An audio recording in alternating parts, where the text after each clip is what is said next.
wherever you are right now, whether you're lying in the dark with your eyes already closed or still adjusting your pillow, still finding the right position, still somewhere in that in-between space where the day hasn't quite released you and sleep hasn't quite found you yet. I want you to know that you are in exactly the right place. This moment, this particular quiet, belongs entirely to you. There is nothing being asked of you right now. There is nowhere you need to arrive. There is no version of this that you can do incorrectly. All you have to do is be here, and you are already doing that, and you are already doing it beautifully. My name is Clara, and tonight I am going to be here with you for as long as you need, through as much of the night as is useful, guiding you gently and without any rush into the deep and restoring sleep that your body has been waiting for. But before we go there, I want to stay here with you for just a little while. I want to sit with you in this moment, in the honest reality of what tonight looks and feels like for a lot of people who find their way to a meditation like this one. Because if you are here, there is a good chance that you did not come because the night was soft and easy. There is a good chance you came because the night was loud in a particular way that has nothing to do with sound, loud in the way that only a busy and relentless mind can make a night loud, and you are tired and you want it to stop, and you are not entirely sure it is going to. I hear that. And I want to say something to you right at the beginning before we do anything else, because I think you deserve to hear it now rather than later. The thoughts that come at night, the ones that loop and spiral and arrive uninvited and refuse to be dismissed, the ones that reach back into the past and find every mistake and every regret and every moment of failure with an efficiency that almost seems designed to hurt. The ones that reach forward into the future and find every uncertainty and every risk and everything that could go wrong and arranges them in a careful and frightening row. Those thoughts are not the truth. They are not a clear-eyed accounting of reality. They are not a reliable assessment of who you are or what your life means or what tomorrow holds. They are the output of a tired, overstimulated, anxious mind doing what tired, overstimulated, anxious minds do, which is run the way a car engine runs when someone leaves the key turned without going anywhere, burning fuel and making noise and producing heat, but not actually moving, not actually going anywhere useful, not actually solving anything. The overthinking mind is not trying to harm you. I want you to understand that because it matters for what we are going to do together tonight. The part of you that won't stop turning things over, won't stop rehearsing and replaying and catastrophizing. That part is trying, in its own exhausted and misguided way, to protect you. It believes, somewhere in its fundamental logic, that if it keeps thinking hard enough and long enough about the things that worry you, it will eventually arrive at a solution, a reassurance, a certainty that makes the fear go away. It has been trying that strategy for a very long time. It does not yet know that certainty cannot be thought into existence. It does not yet know that the things it is afraid of cannot be solved by being rehearsed at midnight. And it does not yet know that the most powerful thing it can do tonight, the most genuinely protective, genuinely helpful thing, is to stop, to be still, to rest and to trust that whatever the morning holds, you will meet it better from the other side of sleep than from the exhausted, spinning, sleepless side of tonight. So that is what we are going to do. We are going to give that part of you something better to do than spiral. We are going to offer it a direction to move that is not inward and not circular, but outward and downward and slow, into the body, into the breath, into imagery that is safe and beautiful and so genuinely restful that the mind cannot help but follow. We are going to take the energy of the overthinking mind and channel it gently and gradually into the current of sleep. And it is going to work, not because I am telling you it will, but because your body already knows how to sleep, has always known, has done it thousands of times. And all we are doing tonight is creating the conditions in which that knowledge can express itself. That is all sleep ever requires, the right conditions. And we are going to build them together right now, starting with the simplest and most fundamental thing there is. Starting with a breath. Bring your awareness gently, without forcing anything, to the sensation of breathing that is already happening in your body right now.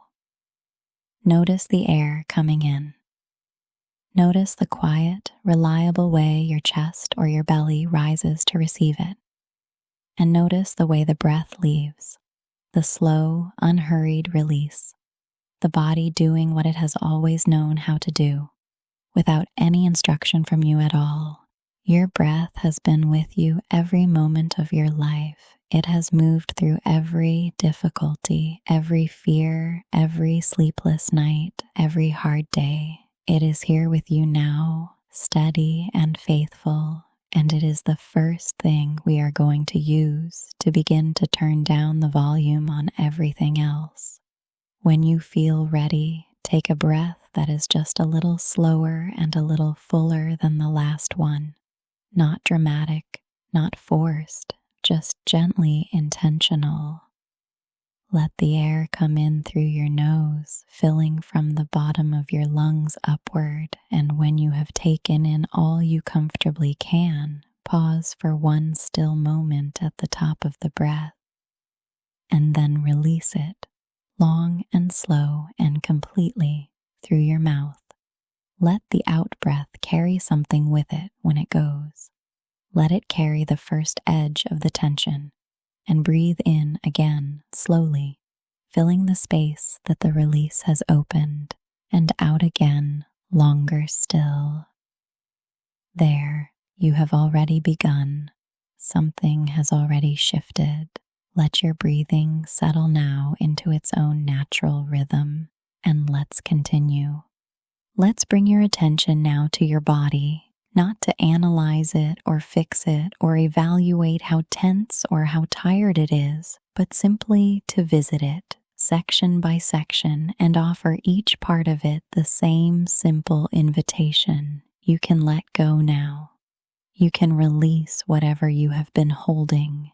The day is over, the body's work is done, and everything it has been bracing for, everything it has been readying itself against, can be set down now for the night. We are going to move slowly and thoroughly, and as we do, I want you to notice that each place we visit carries more than just physical tension.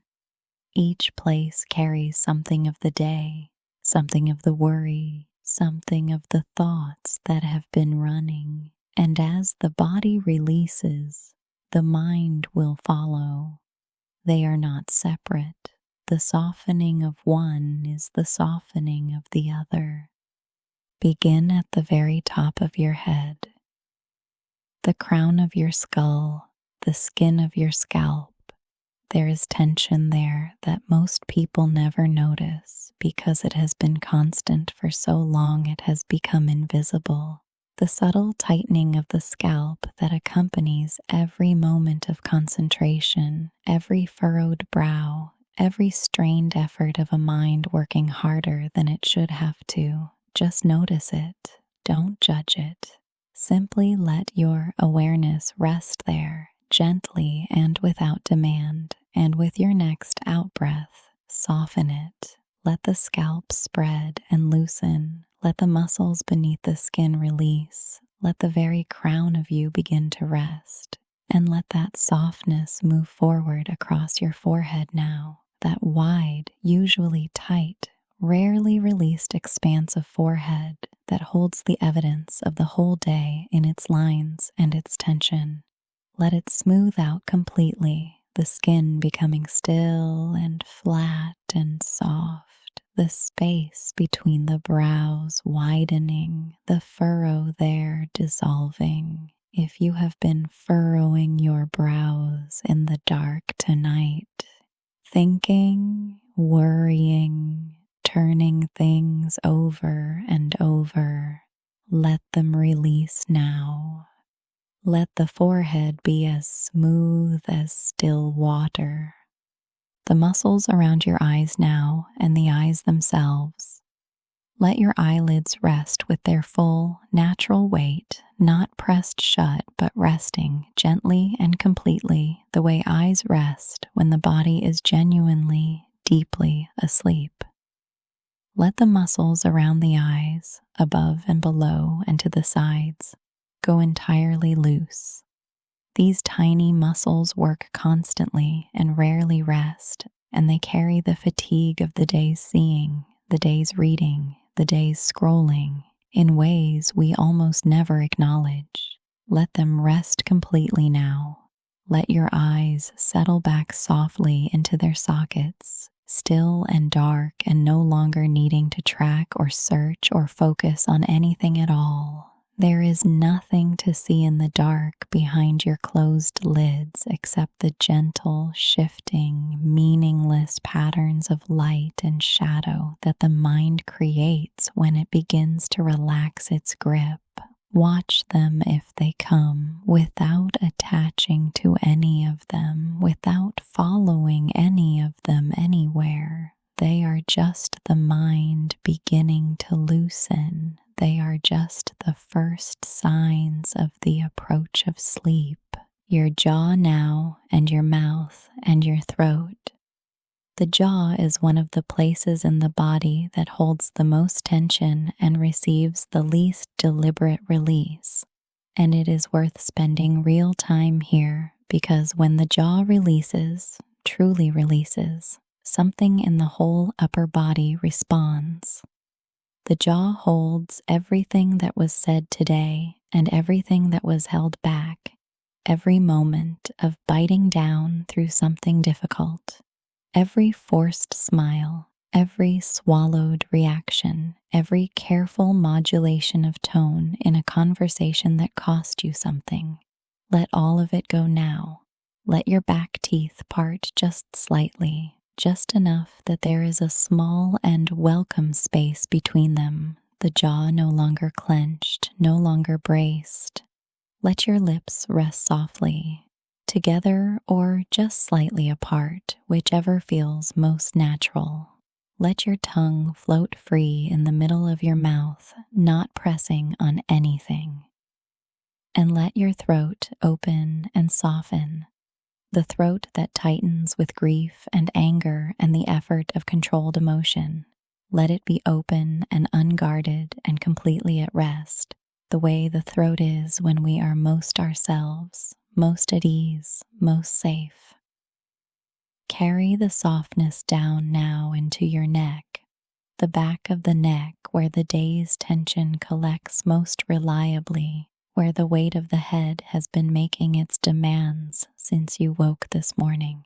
Let the muscles there release their long holding.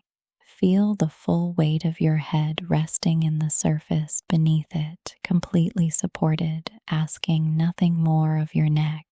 You can truly let go here. Your shoulders. Let me stay here for a moment. because the shoulders are where so much lives for so many people, and they deserve real attention tonight. Notice where yours are right now, whether they are pulled upward, even just slightly, toward the ears in that characteristic posture of low-grade vigilance that the body holds when the mind is anxious. Notice whether they are drawn forward, curling in, protecting something. Notice whether there is a tightening across the tops of them, that wide band of muscle from neck to shoulder that is almost never not tense in people who overthink, people who carry, people who worry. Whatever is there, notice it with real compassion, because those shoulders have been doing an enormous and invisible amount of work. They have been carrying not just the physical demands of the day, but the weight of everything in your head, every worry, every responsibility, everything being held together and managed and kept track of and dreaded and anticipated. It is an extraordinary amount of weight for two shoulders to bear, and tonight, for these hours, they get to put it down. Let them drop. Let them fall back and down and wide against whatever surface holds them, spreading and releasing and growing heavy in the most welcome way. Feel the space that opens across your chest when the shoulders finally let go. That space is yours. The arms now, both of them, from the shoulders all the way to the fingertips. Feel the softness moving through your upper arms, easing the muscles there, through the elbows, past the forearms. Arms that carried things today, bags and tools and children and the invisible weight of effort. Let them grow heavy and still, through the wrists which flexed and bent and typed and reached all day, into the hands, the palms, the spaces between the fingers. Let your fingers uncurl from any last holding, spreading softly open or resting naturally closed, whichever they find themselves. There is nothing left to hold tonight, nothing left to carry. Let the hands be completely open and empty and at rest. Your chest now, the warm center of you, where the heart lives and the breath lives, and where so much of the emotional weather of the day collects and stays. If your chest has been tight today, and it may have been because anxiety lives in the chest the way it lives few other places, that particular squeezing, that particular difficulty taking a full breath, let it soften now. Breathe into it gently and deliberately, letting the rib cage expand outward in all directions with the in-breath, and then let it fall completely and without resistance with the out-breath. Again, filling the chest, opening it, and releasing, letting it settle. The heart beneath the chest is beating steadily and faithfully, as it always does, as it will all through the night. You don't have to do anything for it. It is doing everything it needs to do on its own. Let the chest be soft all around it, unguarded, at peace. Your belly and your middle body. Let the belly be completely soft now, completely released from the subtle and habitual holding in that most of us carry almost all the time. Let it rise freely with each in-breath and fall naturally with each out-breath. No restriction, no self-consciousness, no bracing. The belly is where the nervous system makes itself most physically known, where the gut responds to stress and fear and worry with a sensitivity and a reliability that never fails to impress in the worst moments. Let it soften now. Let the nervous system receive the signal through the gentleness of the belly softening that the emergency is over. that there is no threat, that it is safe to stand down, and the lower back now, the hips, the pelvis, the whole foundation of the body, let it all grow heavy and wide, sinking into the surface beneath you, releasing any last holding in the lower body, the base of the spine, finding its natural rest through your thighs and down through your knees. The long muscles of the legs which carried you through the whole day and are still, even now, holding just a little more readiness than they need to. Let them go. Let the thighs grow heavy and loose, spreading softly, the knees releasing, the calves softening all the way down to the ankles, which bear so much and rest so rarely, and your feet, your patient, faithful, all-day working feet, let them fall naturally open to the sides, the soles softening, the arches releasing, every toe uncurling. There is nowhere to go. There is nowhere you need to carry yourself tonight. Your feet can rest completely, and they are grateful for it, and so is every other part of this body that has been working since morning and is now, finally, completely, at last, allowed to stop. Hold the awareness of your whole body now for just a moment, from the crown of your head to the tips of your toes, all of it heavy, all of it warm, all of it at rest. Notice how different this feels from where you began. Notice the weight of you, that comfortable, reassuring, deeply familiar weight of a body that has truly let go. You did that. And the mind that is watching all of this, the mind that has been so loud tonight, notice that it is just a little quieter now. The body and the mind are not separate. When the body softens, the mind follows. Not all at once, not immediately, but it follows. And we have already begun. Now I want to turn toward the thoughts themselves. Not to fight them. We are not going to fight them tonight, because fighting thoughts gives them energy and makes them louder, gives them the attention and the resistance they thrive on. We are going to do something different. We are going to look at them directly, calmly, and without flinching. And we are going to understand something about them that changes everything. We are going to see them clearly, perhaps more clearly than you have been able to when you are in the middle of them. And in that clarity, we are going to find a way through. Let a thought come right now. Whatever thought is most insistent at this moment, whatever the mind is most eager to return to, let it surface. Don't push it away. Don't tighten against it. Just let it be there, exactly as it is, in the space of your awareness. It might be a worry about something that happened today. It might be a fear about something coming. It might be a replay of a conversation, a criticism, a moment you wish had gone differently.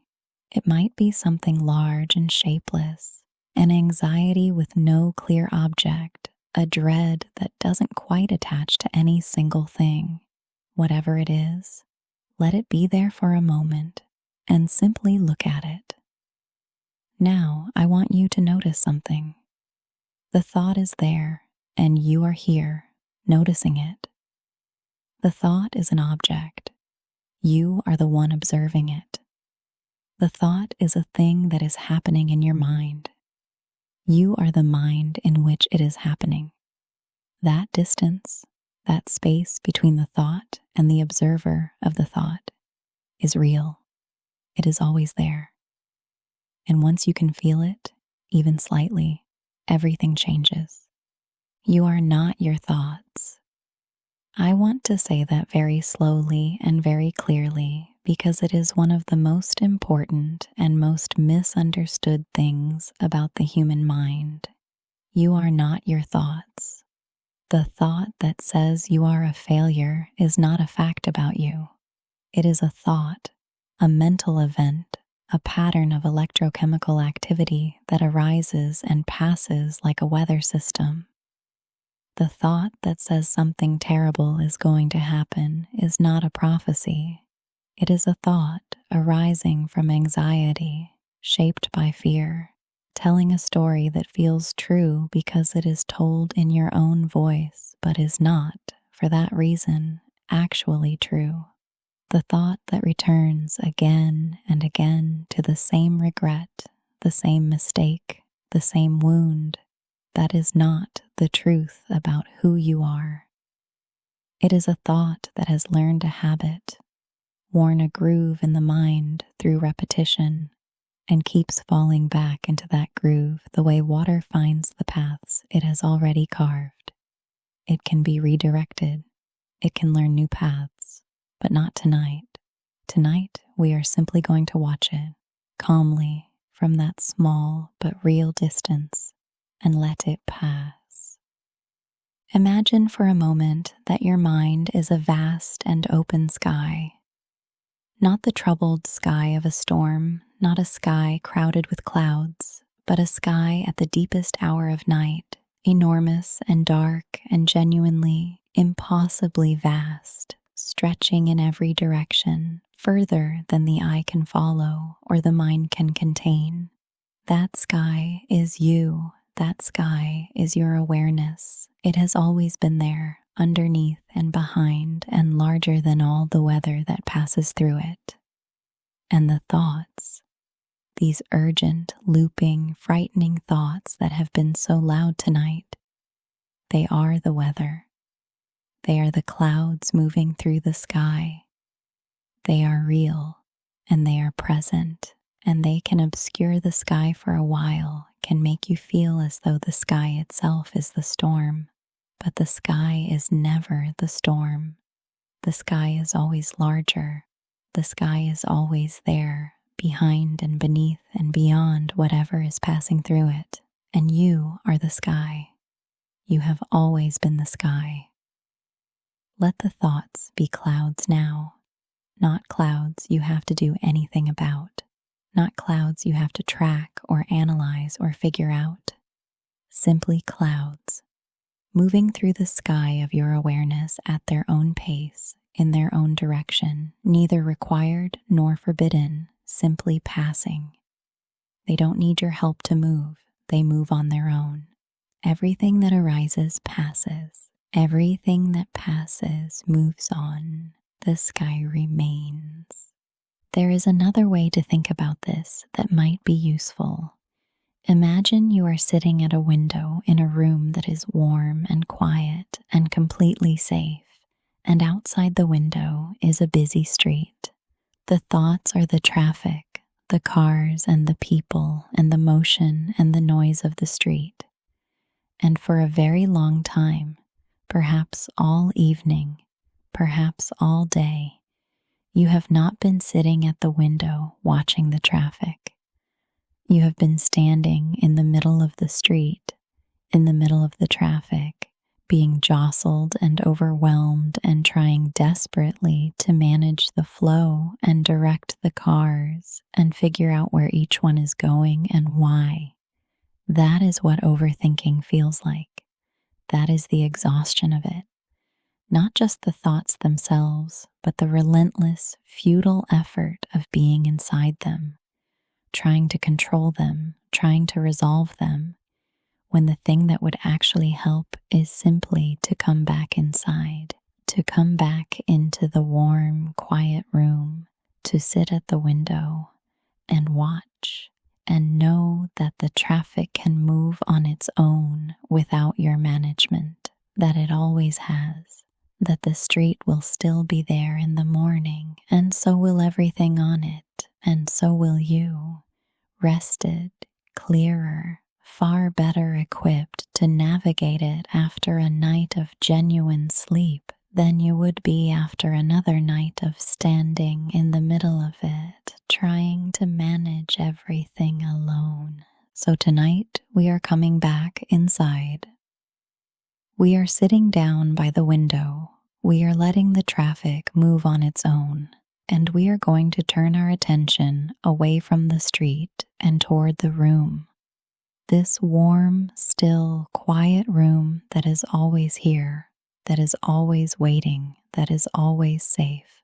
And the room that I want to take you to now is a real one, as real as any room you have ever entered, built from the imagination but felt by the body, peaceful in a way that goes all the way down. Come with me now. Leave the street and the traffic and the busy, worried mind and come somewhere else entirely. You don't have to try hard to get here.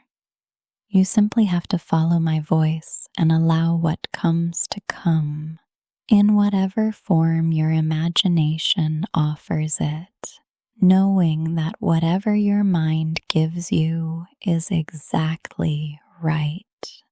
Imagine that you are standing at the edge of a wide, gentle valley. It is night, deep and true night, the kind that only exists far from cities, the kind where the dark is complete and the stars are not occasional points of light, but a continuous, overwhelming, breathtaking presence. Thousands upon thousands of them, layer upon layer, the faint smear of the galaxy visible as a pale and luminous band across the middle of the sky. More stars than anyone raised in the city has ever seen, more than the mind can fully take in or count or even hold. The sky above you is enormous. It makes you feel small in the most comforting possible way, the way smallness sometimes feels like relief. The relief of not being the largest or the most important thing. The relief of being held within something so much bigger than yourself that your individual worries and fears, your particular catastrophes and replays and what ifs become very small and very quiet against the immensity of it. The valley below you is wide and dark and full of a gentle mist that drifts in slow, unhurried currents between the trees and across the grass. The mist catches the starlight and holds it softly, glowing faintly silver white